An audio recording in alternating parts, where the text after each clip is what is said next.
Hi guys, it's Aoife from Words of Clover and I am here to talk about all the books that I read in August. I had such a good reading month in August. I've just counted how many books I actually did read and I managed to read 15 books, which is absolutely loads. So yeah, I'm going to talk about them all in this video, so I'm kind of presuming it might be a long video. So if you wanted to go and get a hot drink or get yourself cozy before watching all my thoughts and reviews here, please go ahead. So the first book I want to talk about is a book that actually feels like I read this so long ago, and I've had to read my own review to kind of refresh my memory about what actually happened in this book. But it was The Book Share by Phaedra Patrick. This is a book that I had on my NetGalley list. So in this one, we are following a character called Liv Green. She's a woman in her 40s. She is a housewife and she also is a part-time cleaner. And one of her jobs is to actually clean the apartment of this really world famous author called Essie Starling.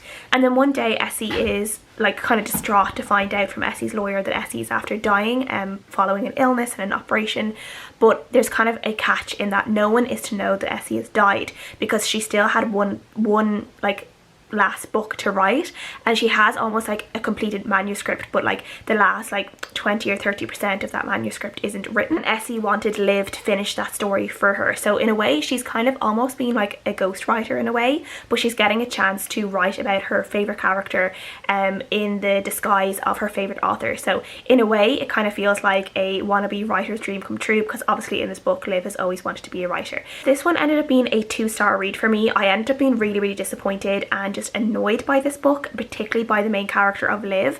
There were a couple of pros to this book. I do think that I really liked the fact that we were following a character in her 40s rather than someone in their 20s or 30s. Her family life itself, Liv's family life, like the dynamic between her husband and then with her sons as well, was just really poor and quite horrible to read. I didn't really find them like that they gelled very well at all, and there was just like between the two of them how she like interacted with him and the way he interacted with her wasn't particularly nice to read. And then especially with her sons as well. Her sons are like college age and like are like late in their late teens, like 17, 18, 19.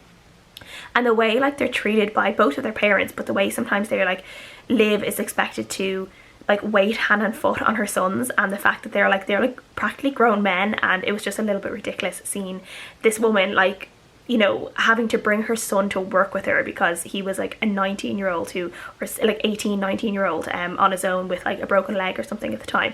And I was like, really? It's not like he's like 6 and can't be at home on his own. Like, it was just so strange.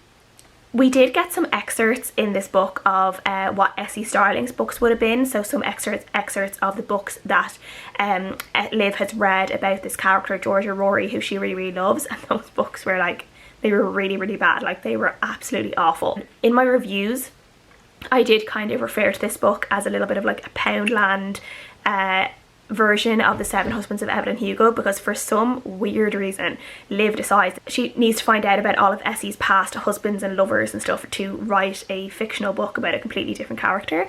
It really takes kind of like self-inserts with novelists and authors, like authors and characters, to like a whole new level. It was really strange. So yeah, overall I really wouldn't recommend this book. I just thought the writing itself was just quite poor. I thought the story itself was poor. I do think like the concept of the story is quite good, like this cleaner like, you know, helping out this author, the author dying, the secret, like, you know, finding out about the author's life, and then also kind of the flashes of this character Georgia Rory in her own story. I think it would be really good on screen, so I think this would actually make a really good maybe screenplay and be adapted for like, you know, a really nice kind of contemporary Netflix movie, like kind of almost a Hallmarky version of it. And I do think that would actually be really good, and I think a lot of the things in this book would work so well in movie format. But as a book it just didn't work for me at all, and I felt really disappointed in it, and yeah, I gave it a 2 stars. That I read Girls of Storm and Shadow by Natasha and Ngan. This is the second book in the Girls of Paper and Fire series, which is a fantasy series where we're following a female character who is taken to be one of these paper girls in this to the emperor of this land, who is this kind of demon character. And in this world humans are like the lowest of the low. They don't have that much rights. They can kind of be taken and abused and used by these demon characters who kind of take on they kind of look like animals, like, and they have magic as well. And this book is kind of just a follow on and a lot of events that happened in the first book. We see kind of what happened. So we're seeing the fallout of some things that happened at the end of it. We're also seeing kind of a continuation of what like trauma the trauma that the main characters have experienced in the first book. We're seeing how that has affected them, how they have kind of PTSD because of that. This book looks at, you know, kind of, I guess, examines in a way trauma that a sexual assault survivor would feel, and kind of guilt and shame, you know, flashbacks, PTSD, all of those things combined. I did really like how all of that came about. I did really like some of the new characters that came in. I do think there were some maybe like emotional moments or deaths that happened in this book that felt kind of soon for me, in terms of that we didn't really know the characters that well, that were suddenly being like popped off. And you know, I kind of felt like it was done for like that emotional impact, that, but I didn't quite feel that way, or maybe in the third book I would. So yeah, I'm really looking forward to eventually reading the third book. I did enjoy this one, so I gave it a 4 out of 5 stars. So, but I read Daisy Darker by Alice Feeney. This is a mystery book where we are following a character called Daisy who goes to her grandmother's, which is in a house that's kind of on this island that gets cut off from the mainland. Her and her family all go there to celebrate her grandmother's 80th, and then on that night her grandmother ends up falling and dying, but it seems like this wasn't an accident. And then one by one it seems that the family are basically being killed off, and they don't know what is happening and who's doing it. And we are kind of like following Daisy as she's trying to figure out what is going on. I did really enjoy this one. It's really fast paced. It's kind of like, you know, it's one of those addictive reads. You just keep reading until you reach the end. There were some problems I had with it around some like character, like the way I did feel the characters were a little bit over the top, and they didn't feel completely believable, but for the sake of the story and for like the drama of the story, they were really entertaining. And then for Daisy herself, there were some problems I did have with her character, but then there was like a reveal kind of twist at the end that explained a lot of the reasons it explained a lot of the problems that I was having with Daisy. So I did really enjoy this one. I gave this a 3.5 out of 5 stars. I do really recommend it, and yeah, it was fun. It wasn't one to be taken too seriously, but it was fun. Then I read Red, White and Royal Blue by Casey McQuiston. This is a romance book where we are looking at a relationship between the son of the United States of America and then a Prince of England. And we're seeing how the two of them they start off as enemies. It's kind of like an enemies to lover romance, and because of an incident between them, they have to, you know, for good, like PR, they have to start like looking like they're friends, but they actually end up becoming friends after that, and then a little bit more, they kind of end up with an attraction between the two of them, and they start a secret relationship where they have to, you know, obviously hide from cameras and stuff. They can't let people know that they are gay, because it would just be like, you know, for Prince of England obviously to come out would be a really big deal. And then for the Alex, the character who is American, his mother is going for re-election, and you know, any attention like away from that, it could, like, you know, it might affect her re-election campaign, so they have to be really careful. Really enjoyed this one as well. I thought it was fun, flirty. It was one that kind of grew on me the more I read it, particularly the characters. So the more I read it, the more enjoyable I found it, and there were definitely some parts at the end that I felt like were really emotional, kind of some coming out scenes and kind of reactions and stuff like that that I just thought were really lovely and I really liked, so I gave it a 4 out of 5 stars. And then I read The Amusements by Aingeala Flannery. This is a really nice kind of short book to read, especially during the summer if you're on the beach or like on holiday or something. I would definitely recommend this one. So this is set in a kind of coastal town in Ireland called Tremblay. It's kind of like a, you know, there's the boardwalk, there's the beach, there's the amusements, which is like, you know, the amusement park and all the rides and stuff like that. And then we're kind of following, it kind of feels almost like short stories, because the characters or the chapters are very much snapshots of people's lives and of people's kind of experiences. And we kind of start off with this teenage character as she gains this best friend in school, which kind of turns into a very intense crush, and she really likes this other girl, and she wants to be friends with her, and we're kind of seeing how it's not necessarily the best thing for her. And then the book kind of goes on, we're seeing other people around the town and seeing how they might interact with this girl and her family. About like 20 or 30 years, it's spanning decades in this town, and we're seeing just like these characters, and that's all I can really say about it. But I did really enjoy it. It's one that I would like pass on to people. It's one I would recommend.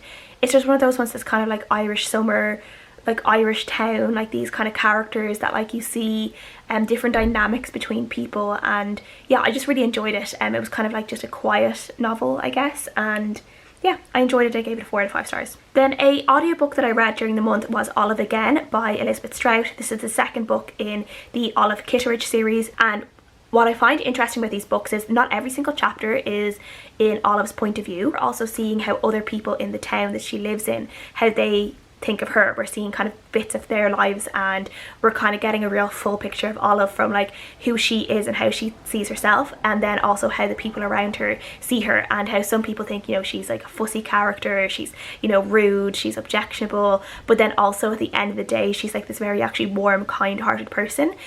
She just always kind of is one of these people that is very, very honest and says exactly what she thinks, and sometimes that's not really what you want to hear, and you see people react to that as well. And she's also a character who, she's big, she's, you know, she's a big woman. She is big in body, she's big in like spirit, she's big in her voice and in her opinions, and we see how some people react to that poorly as well. Everything about Olive is big, and in Olive again we're seeing Olive from like in her, I guess, her 60s onwards then, and we kind of leave her when she's in her like 80s, and so we see her at like this later stage in her life, and we see ways in she becomes a little bit meeker, a little bit milder, and a little bit like, in ways she softens down a lot as well. And we also see kind of her relationship with her son improving as well in this book, and we see her with another relationship, and how she ends up having this other relationship, and then how she sees that relationship in comparison to her first marriage with her husband. And yeah, I just really, really love this. I think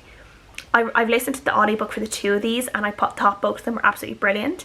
And I just think Olive Kitteridge is one of the best characters ever created, because I think there are so many parts of her that everyone can relate to, and I sometimes think some of those parts that like maybe make you take a step back, or ways in which you don't like her, are actually some of the things that maybe we don't like about ourselves, like some of the opinions that she has. And I just loved her. I always loved reading about her. I always loved having her voice in my ears when I was going out for my walks, and it was just so entertaining spending time with her and the other people in her town.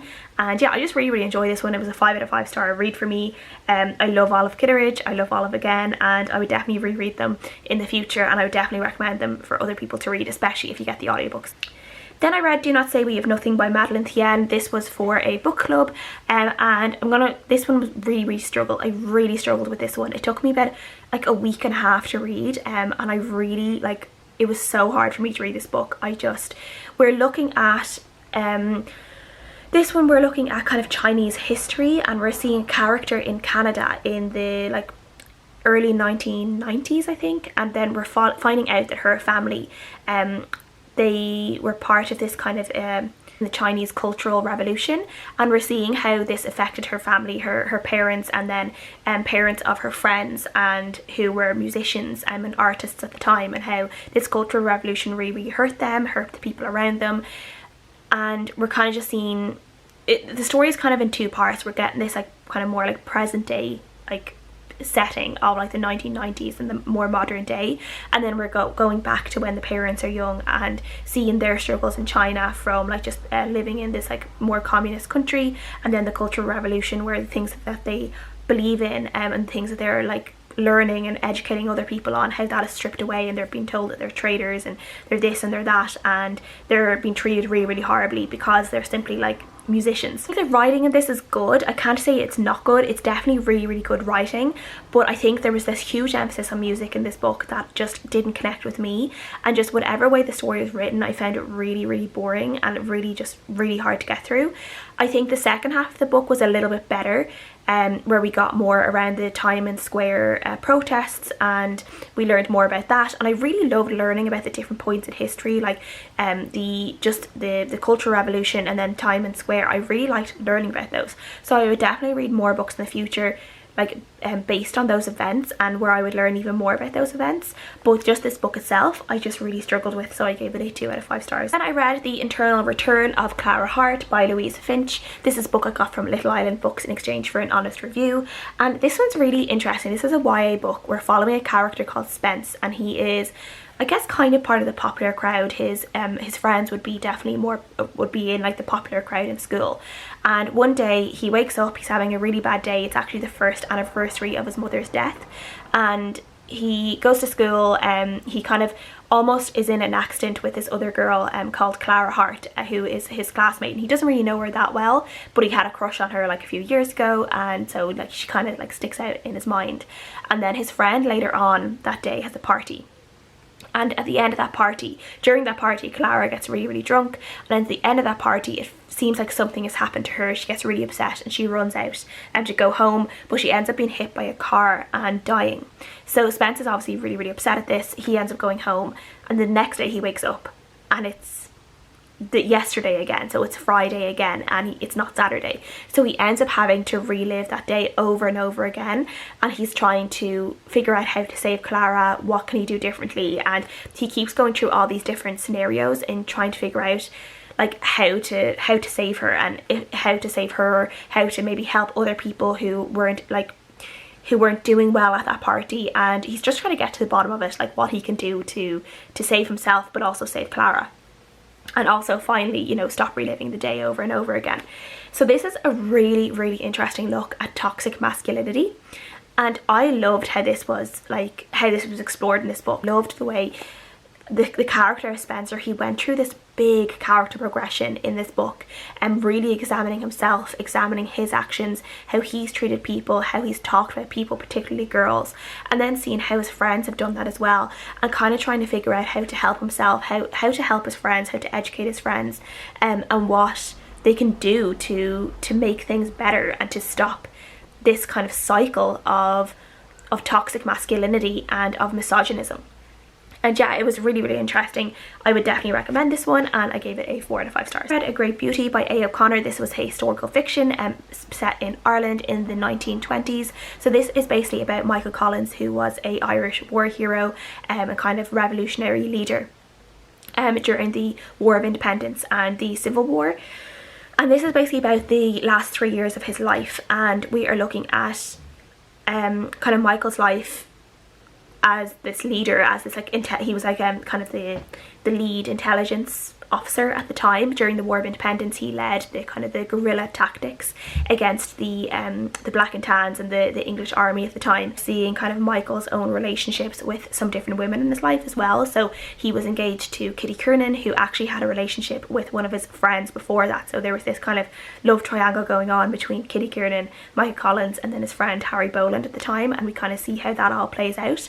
But then we also see Michael's relationship with this kind of Irish American socialite called Hazel Lavery. Actually really important. I didn't actually know that much about her before this book, but she was actually really important when it came to some kind of talks and stuff between the Irish and the English government, because she obviously had it she had a big interest in the Irish fight for freedom, and was obviously really, really pro like Ireland being its own country. And she was also really good friends with a lot of people in like government jobs in England. So she ended up kind of facilitating, like, you know, I don't know whether facilitating, but in this book anyway, she kind of really, I guess, persuaded a lot of things to happen, or kind of talked about like how things would be better, or this, that and the other. And she kind of became an advisor almost to Michael Collins while he stayed in London during the treaty talks that eventually led to what would become the start of the Irish Free State, and then what actually was the kind of the catalyst to the Irish Civil War. And in this book they kind of take the romantic route as well between Hazel and Michael, and we kind of see how that plays out too. And I just really love this. I really liked just finding out more about everything at that time. I think Michael Collins as a figure, as kind of like this hero, this fallen hero, a martyr for Irish freedom. I did really enjoy that too. It's around like say Kitty Kiernan. I wouldn't say she is portrayed extremely favourably in this. She's certainly not like given a bad edit, but you know, in terms of how she maybe played Harry and Michael against each other a little bit, and you know, she kind of kept things going on a bit longer than they should have. And then that she was kind of a lot more into shopping and glamour than maybe she was into politics, and I don't really believe that part of it. Now, she was definitely a glamorous woman and she liked her shopping, and you know, she all of that, but I think when it came to politics she wasn't as maybe as disinterested in it as this book portrays, because like she was one of the she was a member of Cumann na Bán, which I talked about in last month's review wrap up, which was an Irish women's group during the Irish War of Independence, and she was part of that. So she was obviously really invested in Irish freedom, and I don't think she would have, I don't know, been as annoyed about certain things as she was in this book. And also I think there was a lot of issues where like she became a bit annoyed with Mick about different things, and when it came to like him, you know, putting her second best when it came to politics. And I was like, you would never go into a relationship with Michael Collins and not know that. Like, it's obvious, like he was always going to put Ireland and what he had to do in terms of politics first, like in front of everyone else. That was always going to be, you were always going to be second best everything. Like, was he ever a man that was ever going to be able to have a normal life? Was he ever going to be able to have wife and children? Like, obviously he died before he was able to get that, but you know, there's the question to be asked. I've talked about this with my gran and we've had interesting conversations about it, but yeah, it probably wouldn't have been possible for him. And yeah, and there was also kind of a kind of thing at the start of this where it kind of made it seem like he was obviously a ladies' man, he was a handsome guy, you know, he was this like big kind of hero at the time as well, so he would have been very much desired by a lot of like the women of the population. And he always had a safe house that he could go and stay in, and a lot of these safe houses were obviously run by women, either like widows or women living on their own, or things like that. And it's kind of implied that he was probably sleeping with a lot of these women, and like he possibly may have, we don't know, he may have been, but there's no mention in this book at all about the Cumann na b:an. And the Cumann na b:an, one of their main things was these safe houses, so it would have been a lot of like Cumann na b:an members who would have like been running these safe houses. Their homes would have been safe houses for Michael Collins, and just the fact that wasn't mentioned at all just kind of annoyed me. It was just one of those little things that annoyed me, and probably some people wouldn't even have noticed that, but because I was just fresh off my Cumann na b:an book, and that's why I was able to kind of realise that with this book. So yeah, I really enjoyed this one, gave it 4 out of 5 stars. If you want to know more about a little bit of Irish history, particularly a really, really important figure in Irish history as well, I would definitely recommend this book. It's a little bit idealistic, it's a little bit romantic, it's definitely very like pro Michael Collins, anti De Valera, which I don't mind either because De Valera was a prick. So yeah, but it was interesting, I liked it, and I would recommend it. Then another audiobook I read during the month was The Pallbearers Club by Paul Tremblay. This one is a kind of a horror book, but in kind of Paul Tremblay style. It's a very muted horror book. It's more creepy and a little bit unsettling than it is actually horrific. But this one, I think the format of it plays really, really well for audiobook, because in this one we're following a character who names himself Art Barbara, and we are basically reading his memoir as the book. So it's kind of a book within a book. So we are reading his memoir about things that happened to him from the time he was in school, and he started this club called the Pallbearers Club, where students would go to funerals of people who had like no family or friends, and they would kind of be there at the funeral to give people the last respects before they were buried or cremated, and they would also maybe sometimes help with the coffin and stuff like that at the funerals. And he's talking about this friendship he makes with this girl that he calls Mercy, and how this friendship kind of changed his life and may have changed him for the rest of his life. And then during this, at the end of every chapter, and like kind of interspersed in each chapter, we're actually getting Mercy's notes about what happened. So like we're getting times where she's saying like, this didn't happen, or I didn't say this, or where are you going with this, like this is crazy. And because of that, the audiobook is really good with it, because you have her voice interspersed, and then you also have her kind of review of every chapter at the end of it, and I really, really enjoyed that. This is like slightly vampiristic in concept, but as I said, nothing particularly horrific happens in this. You kind of have to figure out yourself if the character is like going mad, is he just like taking maybe too much drugs during his like growing up in the 80s and 90s, and what is actually happening. And yeah, I enjoyed this for the most part. I do think my investment in it kind of waned a little bit halfway through, and kind of there was a good section of the second half that I felt was a little bit of a struggle for me in terms of my attention span with it. But the end of it then kind of it picked up again, and I got more invested into it. So I did enjoy it, but I gave it 3 stars overall, just because I did have a little bit of a blip with it in the middle. It's time for the rom-com-a-thon. So I did read a few different romance books during that time, and the first one of that was Summer at Sea by Beth LaBonte. Now, I've read other books by Beth LaBonte. She kind of does these really great seasonal romances. So I've read her kind of Thanksgiving autumn one, which is set in a town called Maplesborough, I think it is. And then I've also read her Christmas one, which is set in a town called Reindeer Falls. And then this one we are following obviously a character who is going on a cruise with her parents, and she is determined to try and find a boyfriend or a husband on this cruise so she can escape her parents' house, because her parents are very, very, very overbearing and protective, and she's kind of sick of that, and she, you know, she wants to escape.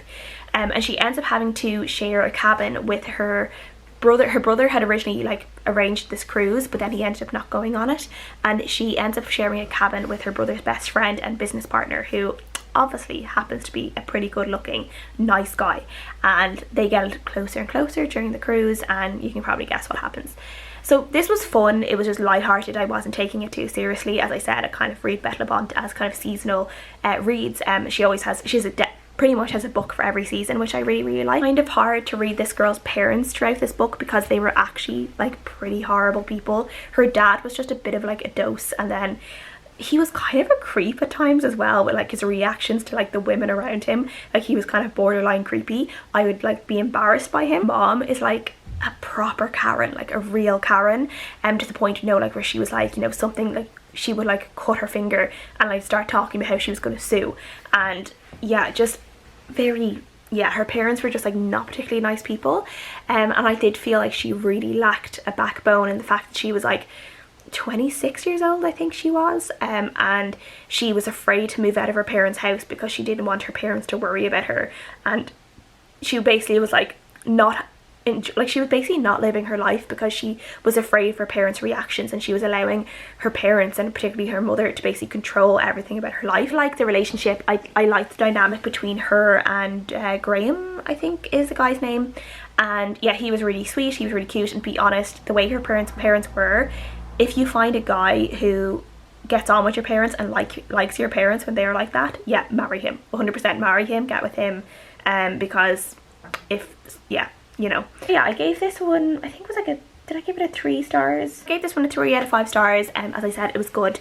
It just wasn't anything particularly special. After that one, I read Meet Me in Hawaii by Georgia Toffolo, or you know, by Georgia Toffolo, but was actually written by someone else. This one is the second book in the Meet Me series. The first one is Meet Me in London, which I quite enjoyed. This one is following another girl in this friendship group that we learned about in the first book, and we are following this girl called Mally, who kind of helps out in a surf school in Hawaii. And then during this charity thing that she's doing, she ends up meeting this businessman called Todd, and the two of them kind of hit it off from like literally the first time they meet. They have like really like a lot of chemistry between the two of them, and the two of them have like things going on, or like things that have happened in their past that means that the two of them are really afraid of getting closer to someone else in case they end up losing them.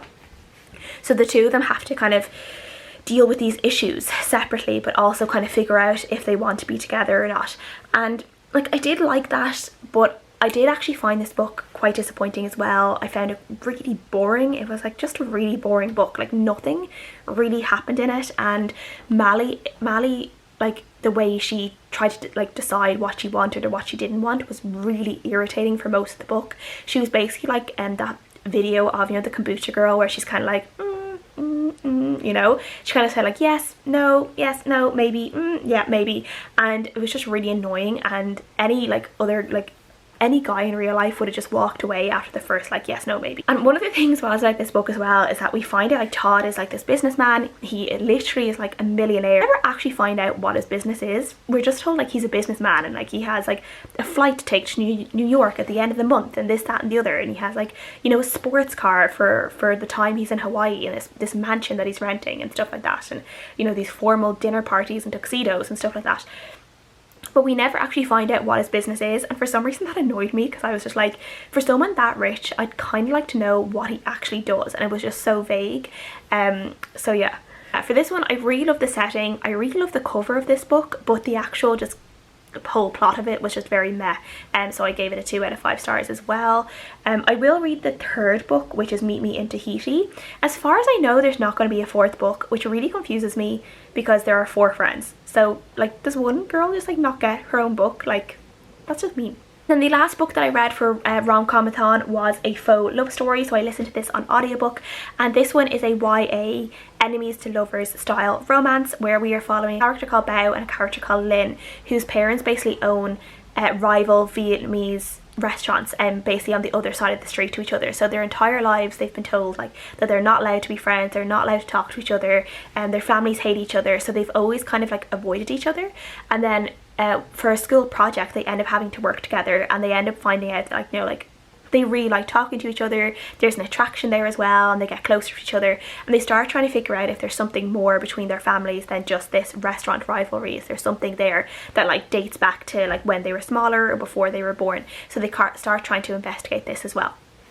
And during this time as well, Lynn is an artist, and she's kind of struggling with trying to like convince her parents that art is something she wants to pursue as a career, and that she doesn't like have to be an engineer the way her parents are like telling her to be, or a doctor like her sister ended up being. So yeah, this was enjoyable. It wasn't anything particularly special for me. I did really love obviously all the food descriptions in this. There's some stuff that like I've never tried. I don't think I was looking while I was reading this about like if there was any like takeaways near me that did Vietnamese food, but we only had like Thai places, no Vietnamese. The relationship between Bao and Lynn is really sweet, and there's nothing really like to give out about like when it comes to that. And I did really enjoy kind of that perspective of, you know, parents, particularly parents coming from a different country and from a different culture than the one that you yourself may have grown up in, and that, you know, the expectations there that you're going to do better, that they struggled and they worked so you could have a better life, but also that kind of, there's that guilt of your life being your own, but also has like kind of being your parents as well, and whether you should do something, you know, that will make you loads of money but might make you miserable, or something that might not make you that much money but is something that you love doing. And I kind of loved that that journey that Lynn had to go on, and kind of the struggles she had with her parents around that as well. So yeah, this was just really cute, kind of 3.5 stars. The audiobook, I wouldn't say the audiobook was amazing, it was fine, but it wasn't like an amazing audiobook to stand out from all the other audiobooks that I've read this year. And then another book club book I read this month is Washington Black by S.E. Edugyan. This was a historical fiction kind of adventure story, and this one I really enjoyed, and I really flew through it. This was like you know, almost like a 500 page, 400 to 500 page book, and I ended up reading it in like 2 days because I was just addicted to it. I just kept reading because I wanted to find out what happened, and I was really invested in it, and I wanted to read it before the live show where we discussed this book, and then I ended up forgetting about the live show and not getting to discuss it with people. So yeah, I was really disappointed in myself for that, but oh well. So this one we are following a character called Washington Black, who is born on a plantation. So he's born into the life of slavery, and when he's like 9-10 years old, he ends up becoming kind of like an assistant to his master's brother, and he ends up helping this man with a bunch of like kind of scientific projects and in like experiments and stuff like that. And this man treats him like, you know, really well. He doesn't abuse him, he doesn't, you know, he kind of believes in emancipation as well. And then things kind of happen where Wash ends up being accused of a crime he didn't commit, and he's accused of killing a man who actually killed himself, and Wash had nothing to do with it. He just happened to be there at the time, and obviously there's the fear that that crime is going to be placed on his head. And he ends up having to make a run for it, and he ends up making a run for it with his master's brother, who's called Titch, and Wash end up having to fly away in basically a blimp, and they go across. They end up like kind of like crashing on a ship, and then from there they make their way to the Arctic, and then from there Wash ends up having to kind of take his own path in life, kind of figure out what he wants. And we kind of see how he rediscovers a love of nature as he gets older, and he tries to make nature and being in nature kind of his job and his career in some ways. But also as a black man, he has to kind of, you know, find ways of going around the world, and he's also always in fear that he's going to be caught for, you know, for escaping his old life, and that he'll be caught and charged with something that he never did. Very gripping. I thought it was written really well. I just really loved that it spanned, like Wash ended up in the Arctic at one point, and then he ends up like by the end of the book he ends up in the like the African desert. And yeah, it was just really, I just loved the way like it spanned everywhere. We got to see like so much of his life. I found Wash as a character, like there was a lot of complexities with him as well, and we see him grow, we see his confusion, we see his emotions, we see the turmoil that he feels for a lot of the book, and like kind of questions he wants answered as well. And yeah, this was kind of like a look. I've read a few books in the past that kind of look at that, like, you know, slave trade and, you know, the life of an escaped slave as well, and those kind of stories. And I just kind of liked the take that this one took on it, this like adventure story. And I do think this has actually been made into a show at some point for HBO, I think I saw, and that will probably be really good, I say. So I'll be looking forward to watching that whenever it comes out on television. But I did really enjoy this book and I gave it a 4 out of 5 stars. The last book I read in August was One Italian Summer by Rebecca Searle. And this, if you are going on a holiday soon, if you have a plane ride, if you're going to be on a beach or at a pool or just relaxing in a summery location, this is definitely a book to pick up. Following a character called Katie, who is going through a really hard time because her mum has just died after a illness and after a cancer diagnosis, and she's having a hard time with it. Obviously her mum was like her best friend, and in this book she also describes her mum as her soulmate, and she just feels really lost without her mum in her life. And she feels like she's at this point in her life where she doesn't know what to do, she doesn't know where she's going, she just can't fathom a life without her mother. So she ends up, before her mum died, she and her mum had been planning to go to Italy, to Positano, where her mum had previously, when she was younger, had stayed for a summer, and they'd wanted to kind of recreate that trip, but obviously her mum never made it to that point. But Katie decides to go on this trip on her own. She leaves her husband, she tells her husband, like, I don't know if I want to be married to you anymore, and she packs her bags and leaves for this 2-week trip to Italy. And when she gets to Italy, she kind of starts trying to figure out what to do next, and she ends up getting a shock when she finds her mum there. But her mum, when her mum was 30 years old, so at the same age that Katie is now, and they become friends, and she starts like kind of like finding out things about her mum that like she never knew, and kind of a different side of her mum, you know, her mum as a friend, as an actual friend, rather than her mum as a mother. And I just really loved the take that this took, both on grief and also kind of self-discovery as well, and like journeyhood, and being a woman traveling and kind of like going through emotions and things like that. And this was a really fast read as well. I really flew through this one, and the setting and the atmosphere in this book is just like perfect. I just felt like I was in Italy. I felt like I was like you know, there was a point where I just like felt like I was like sipping a glass of cold white wine on a balcony overlooking the hills of Positano with all the colourful houses. And I really want to go to Positano now. I already did want to go, but I doubly want to go now after reading this book. And I would really love to stay in the hotel in this book, because it's an actual real hotel, and it does have a very lovely looking balcony, because I did look it up online, and I would definitely love to stay there if I ever go to Positano. There is definitely kind of like I've really enjoyed the time travel aspect of this book as well, and how it all played into Katie's feelings with her mother and grief and things like that. And also there is like, I guess, a content warning for cheating in this book. I know some people really hate cheating. Now I don't necessarily mind it. It depends on how it's done in the book. It's not something that's a complete turn off for me.